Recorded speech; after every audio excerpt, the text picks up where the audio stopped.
স্বর্ণকারদেরকে নিয়ে কিছু কথা লিখেছি। আশা করছি সম্পূর্ণ ভিডিওর সাথে থাকবেন। যারা না জেনে বা ভুল ধারণার বশবর্তী হয়ে আমাদের স্বর্ণকার সম্প্রদায়কে খারাপ চোখে দেখেন, অপমানজনক কথা বলেন কিংবা তুচ্ছ তাচ্ছিল্য করেন, তাদের উদ্দেশ্যে বলছি, হয়তো আপনারা আমাদের পেশার প্রকৃত মান ও গুরুত্ব সম্পর্কে এখনও সম্পূর্ণ ওয়াকিবহাল নন। আপনারা দৈনন্দিন জীবনে যে পোশাক ব্যবহার করেন তা ছিঁড়ে গেলে, পুরনো হয়ে গেলে বা অতিরিক্ত নোংরা হলে হয় ফেলে দেন, নয়তো বাড়িতে হাত মোছার কাজে ব্যবহার করেন। এটাই স্বাভাবিক। কিন্তু আমাদের ফেলে দেওয়া বা পুরনো হয়ে যাওয়া জামাকাপড়ের ক্ষেত্রে চিত্রটা সম্পূর্ণ ভিন্ন। আমাদের ব্যবহার করা পোশাক যা সূক্ষ্ম স্বর্ণকণার সংস্পর্শে আসে তা সাধারণ বাতিলের খাতায় পড়ে না।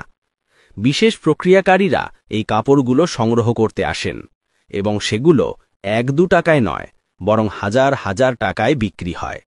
কারণ এই পুরনো কাপড়ে লেগে থাকা মূল্যবান স্বর্ণকণাগুলো পুনরুদ্ধার করা হয়। তাই যারা আমাদের পেশাকে হেয় করেন তারা জেনে রাখুন, স্বর্ণকারদের মর্যাদা এবং তাদের কাজের প্রতিটি অংশের মূল্য আপনাদের ধারণারও অনেক ঊর্ধ্বে। আমাদের এই কারিগরি শিল্পকে অবজ্ঞা করার আগে একবার ভেবে দেখবেন, কারণ না জেনে এমন একটি সমৃদ্ধ পেশার সাথে পাঙ্গা নেওয়া আপনাদের শোভা পায় না।